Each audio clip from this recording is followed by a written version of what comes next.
The longitudinal stretch of a state like Tennessee means it sees a fair bit of environmental variation from east to west. With Memphis on the Mississippi and Nashville in the plains, association to mountains might be on the low side of the list for most folks when they think of the volunteer state. The lingering burn from hot chicken or the sour smell of fermented corn can all be accompanied by the sound of country music. From pyramid shrines celebrating the world of bass fishing to the oddities of Dollywood or Graceland dotted throughout, this state boasts a few tourist-worthy attractions. But with major cities like Knoxville and Chattanooga sitting right on the shelf of the eastern slope of the Appalachians, there are just under 1,000 miles of fishable trout waters not too far from civilization. The South Holston, Clinch, and Elk Rivers are some of the most well-known and have a tendency to produce some rather healthy fish. Out of all the waters, it's estimated the native brook trout are present in about 20 to 30% of the remaining cold water systems. After the most recent surveys, it's claimed that there are around 100 confirmed populations left within the state.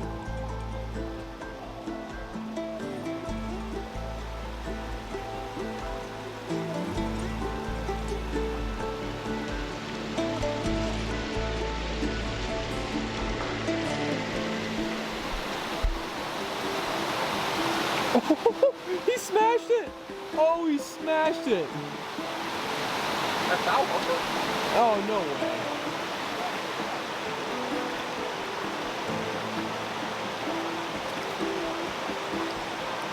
They're getting smaller, brother. They're getting smaller.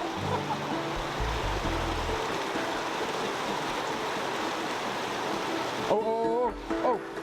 Did you see that? Oh, yes! Keep him on, that was so incredible. Wow, yeah, he did. Good gosh. Where are you going with that, Mr. Man?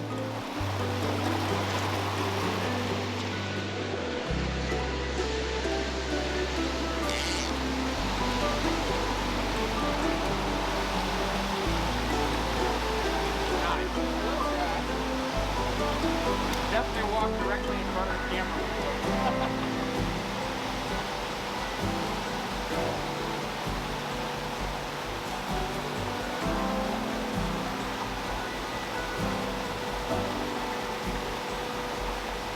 Oh, yes.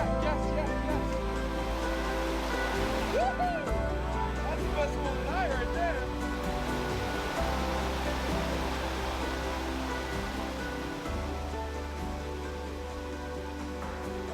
What little time I did find myself within these borders will be spent in the upper reaches of the Great Valley and the Unaka Mountain Range. The relic populations are there, it just might take a bit of extra work to hunt them down. Spring was on full display at this point in the trip, and I found myself at a mostly empty parking lot. The signs all around informed us that this was quite the slice of Southern Appalachian highlands. Mostly forgotten by development, this impressive preserve gave a great look at what this region used to look like. Joined by my new friend Aaron, we pointed our boots toward the clouds and started our hike in.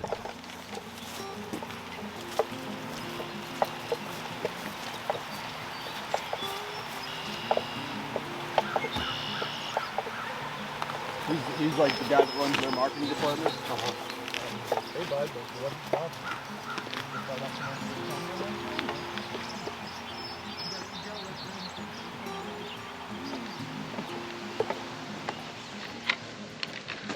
They sure are making this a labyrinth. Jesus Christ. Yeah. It's kind of cool that they recognize the purpose needed to protect it though. And Yeah.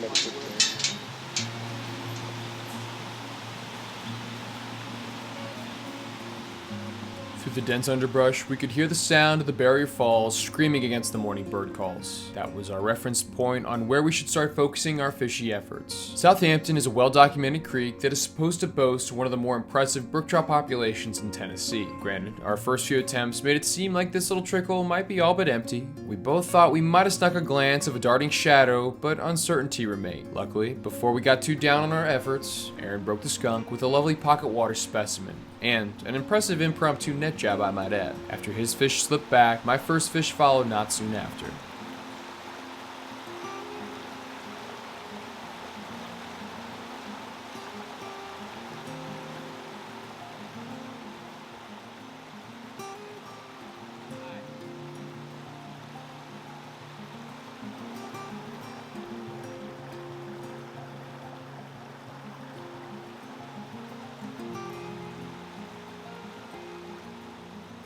Throughout this entire trip, and especially today, I found myself extremely distracted by all the critters that skitter alongside a healthy brook trout stream like this. It was technically mission accomplished, and the sheer amount of salamanders was like nothing I'd ever seen, so my attention wandered just a bit.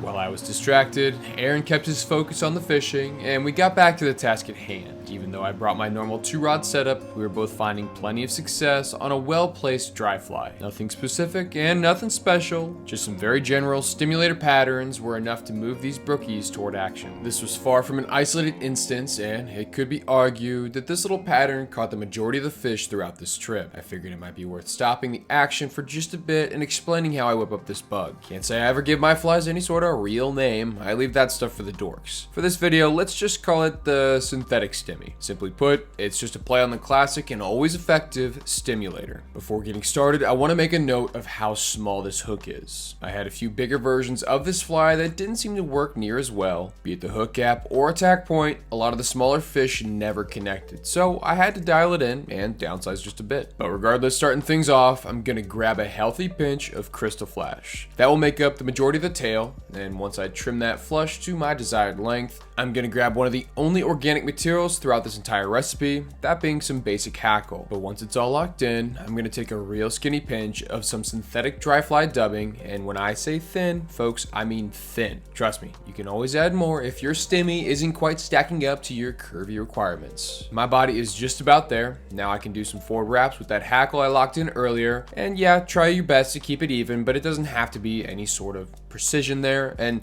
yes, I know the sizing, it's not perfect, but I promise you the fish don't give a rat's ass. Plus, I'll trim a lot of that flesh later on, so in the end, it doesn't really matter. Cool, now time for the wing, and I can't emphasize this enough. This right here is a very simple pattern. I'm tossing on a pinch of poly yarn, and that's about it for the wing. Be it for chubbies or parachute posts, this is a material that I trust to keep my fly above the water, and it hasn't let me down yet. Now, working on the head, the process of the body, it's just gonna get repeated. Tie in that hackle, pinch that dubbing thin, and wrap both forward to the eye of the hook. The only difference this time around would be the addition of rubber legs on either side. This can make the final wraps with both the dubbing and the hackle a touch more frustrating, but I promise you these legs will be worth the extra effort. Once everything gets its final adjusting, whip finish, and trimming, this synthetic Frankenstein is ready for a sweet smooch from any self-respecting speckled trout. Now, when it comes to fly fishing out here, you can have any number of techniques that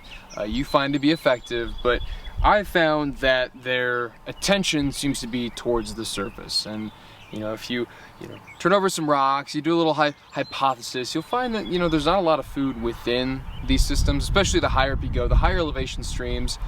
There's a large diversity of bugs, but there's not a large quantity of bugs in most cases. So that's why I found to have the most luck on dry flies. And this specific dry fly is a bit of a bastardization of a very classic fly that a lot of people like to use out here. But this is what I'm calling the synthetic stimulator.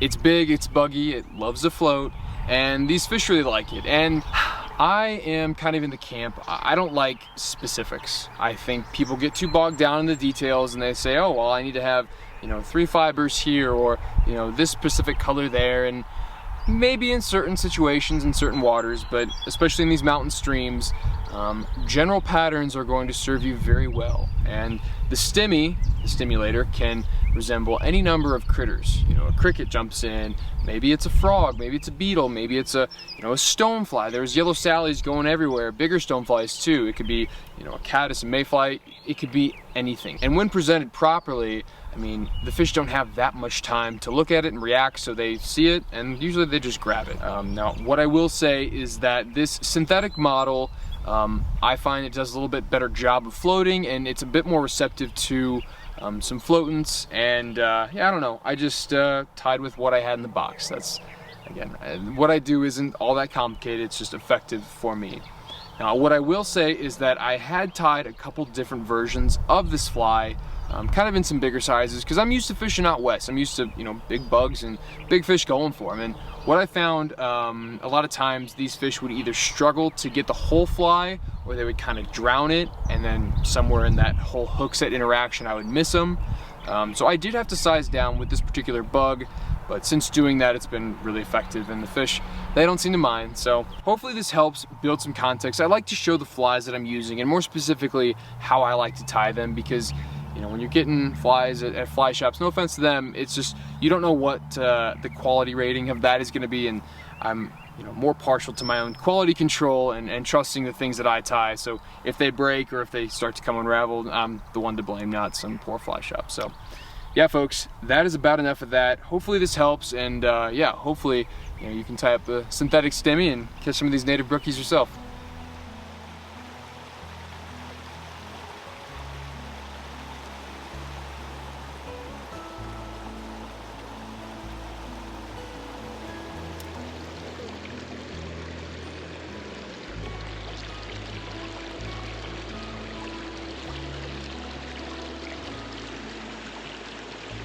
Thank you.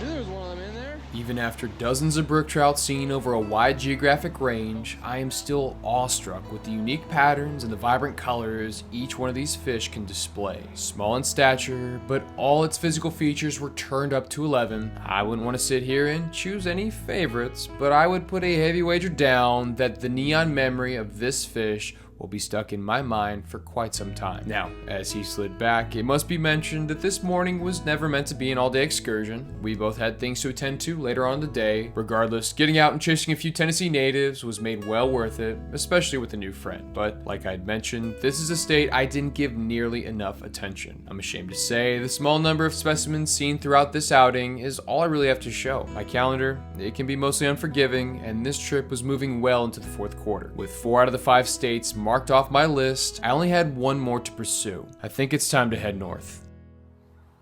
Before finishing out the video, I'd like to take a step back and talk more about some of the valuable gear I was using throughout this trip. Well, with this being one of my first entrances into East Coast fishing, it's been a little bit of a learning curve, and I'd like to kind of slow things down right now and talk a little bit more about how I'm catching these fish, because out west and even in the Midwest, techniques and tactics that I like to use are mostly rendered useless, and it forces yeah, a little bit of learning, a little bit of growth, and I want to just talk about some basics. So my rods, my flies, maybe some stuff in my bag, and then yeah, maybe finish it off with some wading gear.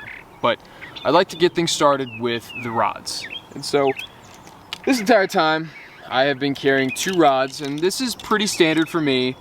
No matter where I'm at, I think it's you know, kind of like a golf analogy. You know, you don't go out to the, you know, your nearest course and take a driver, and that's it. You don't go out there and just take a putter. You know, you want a tool that can cover various applications, and that's what I see with a 5-weight and with a 3-weight. Now, this 5-weight it's an absolute beast, and I found that even though the water is smaller, just in a more general sense, there are still really deep pools or wide portions of the river where having a longer rod helps, and having a little bit of casting space, you can have a presentation and be a little bit more sneaky. And you know, the 5-weight is where I like to keep any streamers that I'm throwing, any dry dropper rigs that I'm throwing, but I'm also using it for single dry fly use. It's still good there. But yeah, this is a very versatile rod, and I like the length of it. So again, that might seem counterintuitive when you see some of the places that I've been fishing for these brookies. It's like a coffin. Everything is a hallway. You know, the rhododendron are just reaching down to grab you. But having this length does make a difference when you're using, you know, your bow and arrow casts, or even when you're doing just kind of dapping, or just trying to almost like use it like a cane pole. having that extra length can get you to those fish a little bit easier than something like a 3-weight. But speaking of the 3-weight, this has kind of been the bread and butter throughout this entire trip. You know, these fish on average aren't going to be that big, so having something with a little bit more give is nice, so you're not, you know, flinging them into next week. But it's also nice, again, the kind of the in opposite sense, but in the same vein, you know, when you're in these hallway-like streams where you have, you know, every rhododendron branch trying to grab your line, having a smaller rod like this, lengthwise at least, you can really get in there and roll cast in I mean, really tight spaces. And something that I've done that maybe some of you blue liners do too, is I've actually upped the line on my reel here. So I am using a 3-weight rod, but I have 4-weight creek line on. And it's not the best in like a double haul situation, but for roll cast specifically, you can really, I mean, in tight spaces, just rocket that thing in there. And yeah, I've caught a lot of fish doing that. And this, you know, you can run a dry dropper, you can certainly run a streamer on it, but this one's been mostly just my dry fly rig. So yeah, it's reliable, like I said. But yeah, like you know, talking about the flies that I'm throwing, let's actually look at my box and kind of break down what I've been throwing this entire time. So this right here is uncommon for me. I usually have 3 or 4 different boxes, 1 dry fly box, 1 nymph box, and a whole different streamer wallet or streamer box if I can carry it. It's interesting about this kind of fishing, you don't need a whole lot of flies. It's really simple in that instance. I've got one side that is, you know, your nymphs and streamers, and then the other side which is just dry flies. And I would say the majority of the fish that I've caught, you know, from Georgia to Virginia, have all been on the dry. And that's the thing about these creeks, and maybe as you've, you know, watched this video and you can kind of see it for yourself, there's not a whole lot of bug life. A lot of their forage is going to be coming from the surrounding streams, and especially this time of year as spring is moving into summer, this is an amazing time for fish to be eating. You'll have crickets, you'll have, you know, any sort of grasshoppers that are starting to hatch, you know, even the bugs that are hatching on the stream, ants, beetles, whatever it is, there's forage all over the place. And that's what these fish really key in on, especially in those higher elevation situations. And you can kind of equate it to your high alpine cutthroat, or, you know, any high alpine stream where growing seasons are short. That's the thing. A lot of these fish, they can't be picky. They are in small pools, and whatever they see drifting by, they really need to go get. So that's why fly choice, again, it's not that much of a puzzle. You're not going to be following any sort of hatches for the most part. Maybe on some lower elevation streams or in some stock streams, you could definitely run into a hatch. I'm not saying you can't, but I found that the bigger, the bushier, the more buoyant especially the fly is, the more success you're going to have. Because yeah, you know, when you really get into them, you're going to be drying off your flies a lot. And that's another thing that I want to talk about real quick, is kind of the shake and bake that I use to keep my flies afloat. Okie doke, as I'm diving into my bag, you know, no affiliation to Loon, but I find them to be some of the better products out there. I call this shake and bake. So you have a dry desiccant, and then you have a oil, petroleum base, whatever this actually is. Fly goop, fly gunk. You know, you dry it, and then you kind of coat it with this to help it stay afloat. And that's the main thing that I use. And after every single fish, you know, your fly gets doused. I just think it's so important for presentation. If you really want to do it right, I mean, you can swish it out, you can try and blow it, put it on your clothes and dry it out, but it just doesn't do as good of a job as something like this. So keeping this in your front pocket, I have it in a side pocket, keeping it handy makes it so much easier to transition right after you let that fish go to boom, dry fly, casting to the next one with a very good presentation. And speaking of letting that fish go, I want to talk about 2 things now with regards to maybe netting your fish, and if you want to, taking a picture of it. Now, it's no secret that I keep a ton of junk in my bag at all times. I usually have a very heavy bag by the end of the day, but 2 things that I think would be important for you in this kind of situation would be a smaller net and yeah, something like this viewing box. And this is relatively new. It's something that I thought would be a good idea to bring out here. It's a great way to highlight the fish. If you do want to take a picture of them, You know, it has minimal handling. You put them in here, they're sitting in water, so you're never, you know, keeping them too far away from their home for that long. And it's a great way to get a clean shot of these fish.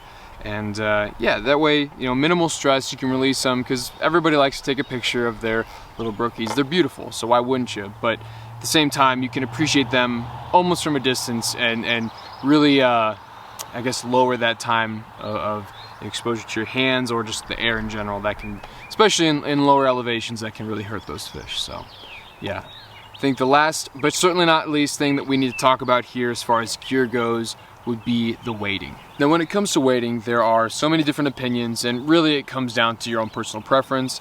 I'm more so in the camp of wet weighting, so I like to start things off pretty early as I can. You know, I got down here in kind of early to mid-spring, so air temps, especially down in the south, up in the mountains, were still cold. We're talking mid-50s, even up into, you know, certain days in the 60s, you're still gonna be really cold on the water. So I like to help bolster my layers with a little bit more in the way of neoprene pants.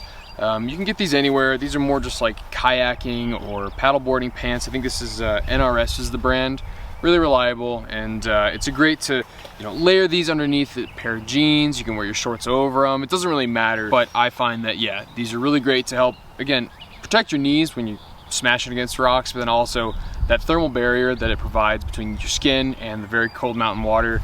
It can make or break a day, but that's more of an ancillary thing, especially as spring moves into summer. These won't be necessary, but what is necessary are your boots, and picking the right pair of boots, I think, is in a lot of ways make or break. These have a lovely, I guess, bottom here where you have the ability to screw on metal studs, and I can't tell you how many times they've saved my life. The metal is a great way to grip onto the rocks, and I think felt is legal in a lot of places out here. I know out west it's either frowned upon or is just straight up not legal. So check your regulations, maybe consider a pair of felt boots, but just know that you can't really bring them to many other watersheds. But yeah, the folks that I've talked to, the other anglers that I've been with, they use them, and felt is very effective. But yeah, for me, these metal studs, I can't tell you how interesting it is to go from Midwest gravel to you know, Western, you know, freestones. Even the Western freestones can't even compare. Like the way that the bottoms are so slippery, be it just like the straight slate bottoms or the big boulders, it's just, yeah, it's one of those things where you're gonna be twisting your ankles, you're gonna be, you know, hurt your knees. It's just one of those things where you might fall a couple times a day if you don't have something like the metal or the felt to help keep you up. But hopefully that gives you a better understanding of some of the stuff in my bag, my rods, as well as what I'm wearing to wade. But in reality, all this gear talk could be putting the cart before the horse. Without prior research, all the information I just listed would be as good as useless. Well, this is a little weird because technically this is months in advance of ever making my way out to the Southern Appalachians, but I think it's important to talk about because with all my trips, and especially for bigger ones like this, I do a boatload of research. I mean, I'm creating outlines and waypoint maps months and months and months in advance so that when I do actually hit the ground, I'm hitting the ground running. And I'm being as efficient as possible with limited time. So my normal research process, for those of you out there who may not know, is books. Books are the cornerstone, and you know, it can be very hit and miss depending on where you go. I find that a lot of Western style angling guidebooks are very reliable and give you an amazing picture of the overall watersheds in states like Wyoming or Idaho, Montana. But for this East Coast venture, I have found a lot of these books to be mostly unreliable, and that's not to throw shade at any of the authors. I'm just unimpressed, that's all. But so after my books, I'll go to internet articles, and those have varying results because any Joe Schmo can just get on there and write them. And if you can go back in the archives, it could be at as early as, like, I don't know, 2010. And in my opinion, and same goes for the copyrights on these kind of books, I like to find pieces of information that are within the last 5 to 10 years. anything past a decade and you're getting a little bit squirrely on, yeah, like, is this reliable? Does this still hold up? Have things changed? Because, I mean, even in just a few years, a watershed can see a big flood, or especially out west, fires can decimate an area, and it's not the same as when the author of the book or the article wrote that piece. So be careful with that, and that's why I use my tertiary source, that being videos, because then you can actually get a visual on the places you're trying to go or fish, or the areas at, you know, worst case scenario. And when it comes to fishing, use your search results, I guess, in varying ways. So don't just search for fishing, search for kayaking, search for canoeing, search for hiking. It gives you at least little pieces of that puzzle to say, oh wow, the rhododendron here is really thick, or oh wow, that's a much wider creek than I expected, or oh man, the fire from 2018 decimated the area and it still looks pretty rough. But I say all that to say that, yeah, research for this particular trip has been more frustrating than most any I've had in the last few years. And my fail-safe, when the books are unreliable and the articles just don't match up and videos are single POV GoPros that don't give you any information, I like to start making calls. And I'll cold call conservation agencies, DNRs, and even Forest Service, you know, wherever you are in the country, just to try and get information. And what's been so interesting to me is the different perspectives from the various DNRs that I've had conversations with throughout this project. So I don't know if I want to name names just yet, but yeah, for this trip in particular, I have had no end of trouble finding good information. And so anywhere that you've seen and anywhere that I've gone, I'm going to go ahead and list the information that I use to find these brook trout down in the description below. And this is kind of a fun fact for those of you who are willing enough to actually, you know, go to that after the video's over. I do that for a lot of my films or videos. The information's down there. It's all public. I found it just doing the old Google searches. It's not a secret. It's out there. So yeah, use your resources and go find these awesome opportunities, because they're on public land. They're for your use. And the more people that know about the Southern Appalachian brook trout, the more people ought to care. And yeah, then maybe try and change the rules and regulations and then protect these damn fish. So I will get off my high horse and yeah, just say that the research for this trip was awfully hard. But we're finding the fish, so let's get back to the video and find some more. It was a bright and beautiful day, but I truly felt like I was walking in the dark of the night. Crossing the border from North Carolina, this would be my first time ever stepping foot into the state of Virginia. I've heard it's for lovers, but outside of that, I'm almost embarrassed to admit how little I know about the land and water within these lines. Geographically isolated from population centers like Richmond, Norfolk, and Charlottesville, where I was walking is supposed to be the furthest northern range of the Southern Appalachian brook trout. What little southern strain brookies are left in the area are primarily found in the mountainous regions straddling the southern border of Virginia and North Carolina. This is where I'll be spending the majority of my time hunting for the state fish of the Commonwealth. With extremely limited publication on these isolated pockets, this would end up being much easier said than done in most cases.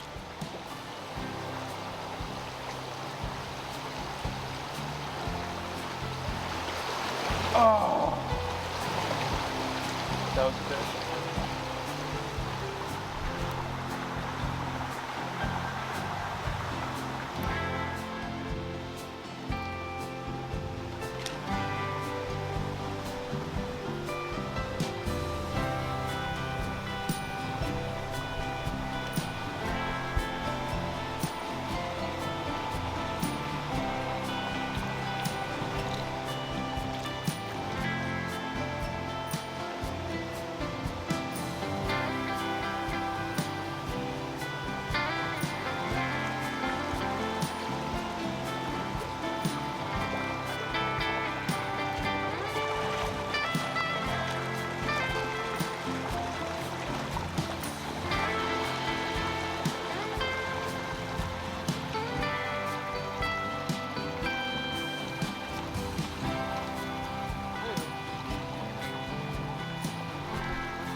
It came as a slight shock that there are over 3,000 miles of trout streams within the borders of this relatively obscure state. Just in my little angling sphere, states like Virginia, they just sit so far on the peripheral of my known radar. Some of the more common names like Whitetop Laurel, the various forks of the Holston, and the New River system would frequently show up in my research, plus the sheer amount of water sitting within the borders of Shenandoah National Park. What's amazing to me is that the vast majority of those trout waters listed are supposedly still home to the native brook trout. On first glance, this might come as a welcome surprise to a fellow like myself in the business of brookies. Unfortunately, in my case, the vast majority of those are the mid-Atlantic strain. So, even though this was my last state on the list and the final chapter of this story, everything about my final experiences were far from least. It might be a stretch, but the few adventures in this weird corner of Appalachia might have been some of my most memorable.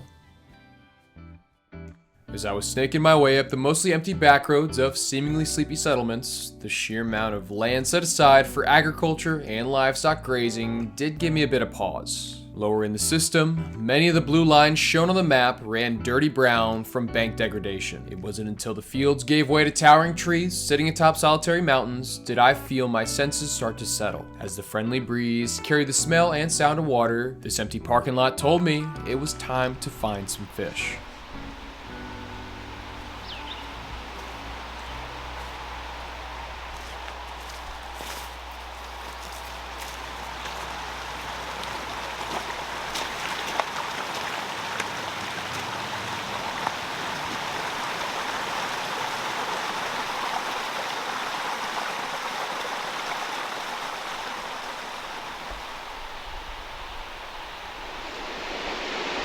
I'm not sure what my options are going to be like getting down.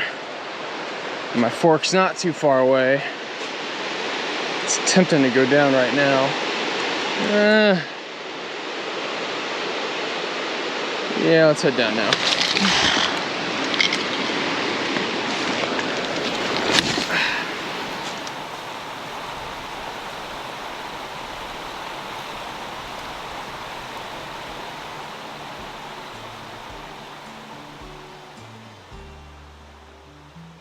I've definitely seen water in worse shape, but the softened color was a lingering symptom of last night's warm rain. There were plenty of signs all around, but these humid thunderstorms moving through were simply another sign of my Appalachia spring giving way to early summer. Now, just from what I'd seen up until this point, colored water wasn't exactly great for brook trout fishing. It was hard to tell how much water had moved through this little corridor overnight, and to what degree these fish might have been displaced. Resilience does seem to be one of their more noticeable characteristics, so I was fairly confident they wouldn't have gone all that far. What was working against me, and what you may have noticed yourself, is that these fish tend to be visual predators. Even with proportionally big eyes, a silty stream can hide the shadow cast by most any stream-bound bug. I should have maybe thought about that sentiment a bit sooner, because doggedly I threw cast after cast with my dry fly rod, only to be met with silence. I was moving up the tiered waterfalls rather fast, and yet again my Missouri roots were starting to bleed through. All I needed was for the fish gods to show me a damn fish. If it weren't for yet another new and unique stream to distract my curious mind, I may have been moved to frustration a touch faster. Getting desperate, I switched to my small streamer rig on the trusty 5-weight and was praying to just provoke something, anything into action. Folks, I'd welcome a damn creek chub with open arms at this point. I just saw one. I spooked it, but it's here.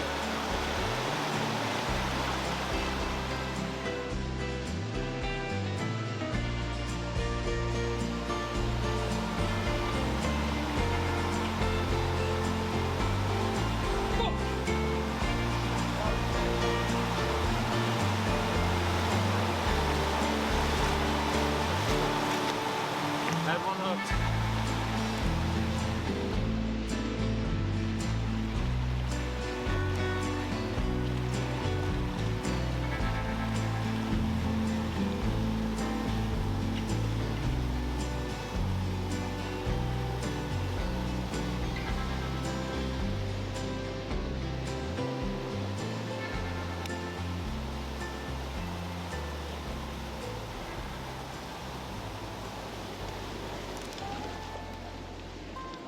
Last but certainly not least, ladies and gentlemen, that Virginia brook trout right there completes the Southern Appalachian slam. Now, I've seen a lot of brook trout at this point, and again, I'm shocked at the distinct beauty of these isolated fish. Those long pronounced paw markings create such a cool pattern when blended with the sandy underbelly. This right here was an extremely satisfying first fish. Better late than never, but right at the waterfall barrier, I finally managed to put the pieces together. Now, I started my day out at only around 1,500 feet of elevation and climbed to about 2,000. This was a lot lower than most streams I'd seen so far. One thing I did notice, and again, this could have been due to the shifting seasons, but the water, it felt kind of warm. With as much time as I've spent in a trout stream, I almost come to expect the bite of frigid water. For whatever reason, the sting of Stewart Creek was oddly absent today. However, turning around and walking back downstream, the frequency of bites told me that these fish didn't seem to mind the warmer water all that much. And going back to my bass fishing days of old, I found that pitching and flipping a heavy-weighted streamer into the boulder pockets and fast water seams resulted in some pretty incredible hookups. They may not have been able to see my dry fly, but they could certainly feel the vibrations of my streamer twitching by.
Those may have been my last fish at this particular creek, but they were far from my last fish here in the state. Just a little ways up the road, I found myself at an even lower elevation. I was almost sure there would be no brookies living in this kind of a stream, but I pushed on just to be sure.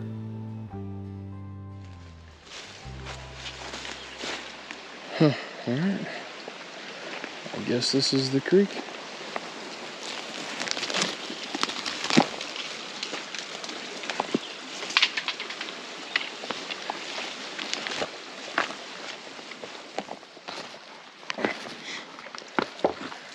Seem to be a lot of down trees in this little creek. This may sound a touch silly, but this kind of creek really reminds me of some creeks back home in Missouri. Just with all the critters in it, the various fish species. Yeah, the brook trout maybe not so much, not really a reminder of home, but yeah, just the way this corridor runs and the trees and everything, it's yeah, it's neat to see how, you know, varied these habitats can be.